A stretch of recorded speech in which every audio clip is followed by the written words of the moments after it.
அழகிய நம்பி திருக்கோயில். இது திருநெல்வேலி மாவட்டத்துல வள்ளியூர் அருகே இருக்கு. 108 திவ்ய தேசங்கள்ல இது ஒன்று. இது வைகுண்டம் பூமியில் என்று அழைக்கப்படும் 57வது திவ்ய தேசமாகும். நம்மாழ்வார் மோட்சம் பெற்ற தலம் இது. இங்க 5 நம்பிகள் இருக்காங்க. நின்ற நம்பி, அமர்ந்த நம்பி, கிடந்த நம்பி, திருமலை நம்பி, திருப்பார்க்கடல் நம்பி என 5 நிலைகளில் பெருமாள் நமக்கு காட்சி தருகிறார். இந்த ஆலயம் கல்லில் செதுக்கப்பட்ட காவியம் என்று அழைக்கப்படுது. ஆழ்வார்களால் மங்களாசாசனம் செய்யப்பட்ட ஸ்தலம். நம்மாழ்வார், பெரியாழ்வார், திருமலிசை ஆழ்வார், திருமங்கை ஆழ்வார் ஆகியோர் இங்கு இத்தலத்தை பற்றி பாடியுள்ளார்கள். இங்க மூலவர் அழகிய நம்பியார் என்றும் தாயார் குறுங்குடி வள்ளி நாச்சியார் என்றும் அழைக்கப்படுது. மூலவர் நம்பியாரின் வலதுபுறத்தில் அருகில் நின்றான் என்ற பெயரில் சிவபெருமான் சந்நிதி இங்கு அமைந்திருப்பது இந்த கோயிலோட மிக சிறப்பான ஒன்று.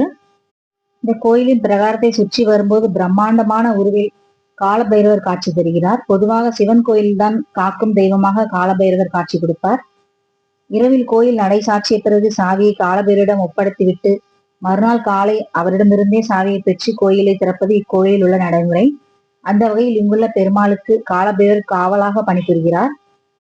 மூலவர் நம்பிக்கு பூஜை நடக்கும் போது இங்குள்ள சிவனுக்கு பூஜை நடந்துவிட்டதா என்பதை அறிய சுவாமியின் பக்கத்தில் நிற்கும் அன்பரிடம் குறையேதும் உண்டா என்று பட்டர் கேட்பார்.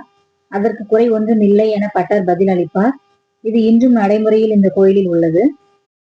114 ஆண்டுகளுக்கு பிறகு மகா கும்பாபிஷேகம் மார்ச் 25ஆம் தேதி இந்த கோயில் நடைபெற்றது. திருமங்கை ஆழ்வார் மோட்சம் பெற்ற ஸ்தலம் இது. தென் வைகுண்டம் என்று போற்றப்படுகிறது. திருமால் வராக அவதாரம் கொண்டு பூமாதேவியுடன் இத்தலத்தில் தங்கியிருக்கிறார். இங்குள்ள மூலவர் அழகிய நம்பியார், வைகுந்த நம்பி என்று அழைக்கப்படுகிறார். இந்த கோயிலோட வரலாறு கைசிக புராணத்தில் விரிவாக கூறப்பட்டுள்ளது. 10ஆம் நூற்றாண்டு சோழர் கால கல்வெட்டுகள் முதல் நாயக்கர் கால சிற்பங்கள் வரை இங்கு காணப்படுகின்றன. பிரம்மாண்டமான சிற்ப வேலைப்பாடுகள் கொண்ட மண்டபங்கள் இக்கோயிலில் மிக சிறப்பு அம்சமாகும். வராக புராணம் மற்றும் கைசிக புராணத்தில் இந்த கோயிலை பற்றிய நிறைய குறிப்புகள் இருக்கின்றன. வராக புராணத்தில் ஸ்ரீ மகாவிஷ்ணு வராக வடிவில் ஸ்ரீ லட்சுமி தாயாருடன் தங்கியிருந்து சிறிய குடிகை என்று பொருள்படும் இடம் ஆதலால் திருக்குறங்குடி குறுங்குடிங்கிறது திருக்குறுங்குடி என பெயர் பெற்றது. இத்தலத்தில் இறைவனை நம்மாழ்வாராக பிறந்ததாக ஒரு நம்பிக்கை இங்கே நிலவுகிறது.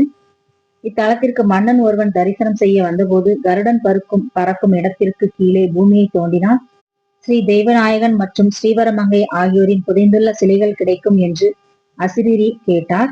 அசிரீரியின்படி அந்த இடத்தை தோண்ட மேற்படி தெய்வ ரூபங்களை கிடைக்க பெற்றான். அவற்றை 4 நேரி வான்மாமலை திருக்கோயிலில் அம்மன்னன் அந்த சிலைகளை பிரதிஷ்டை செய்தான்.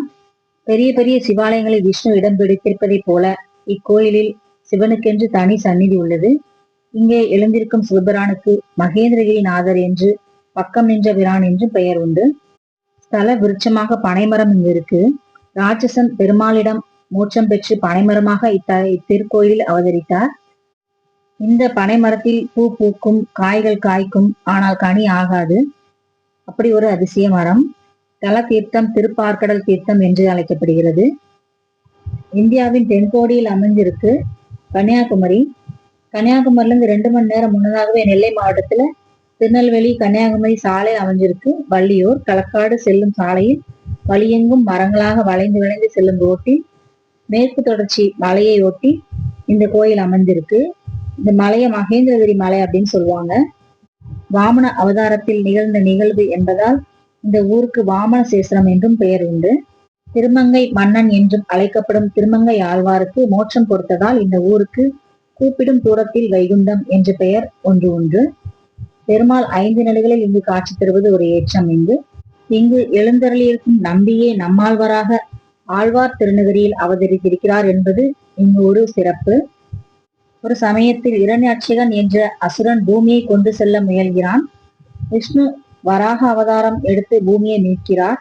அப்போது பூமி தாய், இந்த பூமியில் உள்ள ஜீவராசிகள் பகவானை அடைய வழி கூறுங்கள் என்று வராகமூர்த்தியிடம் கேட்க இசையால் இறைவனை அடையலாம் என்கிறார்கள். மகேந்திரகிரி மலை அடிவாரத்தில் பாணர்குடியில் பிறந்த நம்பாடுவான் என்பவர் இத்தலத்து பெருமாள் மீது மிகுந்த பக்தி கொண்டு கைசிக பாணியில் அவரை பாடி வணங்கி வந்தார். ஆண்டுதோறும் கார்த்திகை மாதம் வளர்பிற ஏகாதசி அன்று விரதம் இருப்பது அவருடைய வழக்கம். ஒரு சமயம் அவர் விரதம் இருக்கும் அன்று அவர் பாடிய வண்ணம் காட்டுப்பாதையில் நடந்து கொண்டிருந்தார். அப்போது பிரம்ம ராட்சசன் ஒருவர் அவரை உண்ணப்போவதாக அவரிடம் தெரிவித்தார்.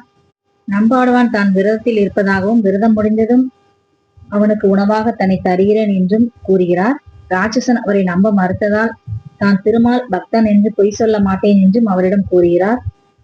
அவனும் அதற்கு உடன்படுகிறான். பிரம்ம ராட்சசனுக்கு கொடுத்த வாக்கின்படி தனது இறுதி யாத்திரையை எண்ணி பெருமாளை பார்க்க நினைத்தார். ஆனால் உள்ளே செல்ல முடியாததால் மிகுந்த வருத்தத்தால் கோயிலுக்கு வெளியே நின்று ஆடிக்கொண்டு பாடிக்கொண்டும் இருந்தார். திடீரென்று கொடி கம்பம் விலகி எம்பெருமான் தெரிய சந்தோஷமாக நம்பாடுவான் பெருமாளை தரிசனம் செய்தார்.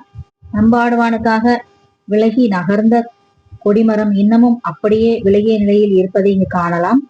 தரிசனம் முடித்து நம்பாடுவான் பிரம்மராட்சத்தினை காண செல்லும் போது காட்டு வழியில் திருக்குறங்குடி பெருமாள் வயது முதிர்ந்த அந்தனராக வேடமிட்டு அவ்வழியே செல்ல வேண்டாம் என்றும் அங்கு பிரம்மராட்சசன் இருக்கிறான் என்றும் அங்கு சென்றால் உங்களை அவன் உண்டு விடுவான் என்றும் சொல்கிறார். இருப்பினும் பரவாயில்லை, நான் இத்தல பெருமான் மீது சத்தியம் செய்திருக்கிறேன், நான் சத்தியம் தவற மாட்டேன் என்று நம்பாடுவான் அந்த முதியவரிடம் தெரிவிக்கிறார். அதை கண்டு மகிழ்ந்த பெருமாள் தான் சுயரூபம் காட்டி அவருக்கு அருள்பாலித்தார். பிறகு ராட்சசனிடம் சென்று தன்னை உணவாக உட்கொள்ளும்படி கூறவே, ஆனால் ராட்சசன் தனக்கு பசி இல்லை என்று கூறி இவரது விரத புண்ணியத்தில் கால் பாகத்தையாவது தனக்கு கொடுங்கள் என்று சரணடைகிறான். ஸ்ரீ ராமானுஜர் பல திவ்ய தேசங்களுக்கு சென்று மங்களாசாசனம் செய்து பாடிக்கொண்டு வரும்போது திருக்கரங்குடி வந்தார். அவரிடம் நம்பி அவரை ஆசிரியராக ஏற்றுக்கொண்டு தான் சிஷ்யனாக இருக்க விருப்பம் தெரிவித்து அவருக்கு திவ்ய ஆசனம் அளித்தார். ராமானுஜரும் நம்பிக்கு திவ்ய மந்திர உபதேசம் செய்து ஸ்ரீ வைஷ்ணவ நம்பி என்று ராசிய நாமம் கொடுத்தார். வராகமூர்த்தியின் மடியில் இருந்து பூமி பிராட்டி கைசிக மகாத்மியத்தை இத்தலத்தில் உபதேசம் பெற்று அதன் பின் பூவுலகில் ஆண்டாளாக அவதரித்து பெருமாளின் பெருமையை பரப்பியதால் ஆண்டாளின் அவதார காரண தலமாகவும் திருக்கரங்குடி அமைகிறது.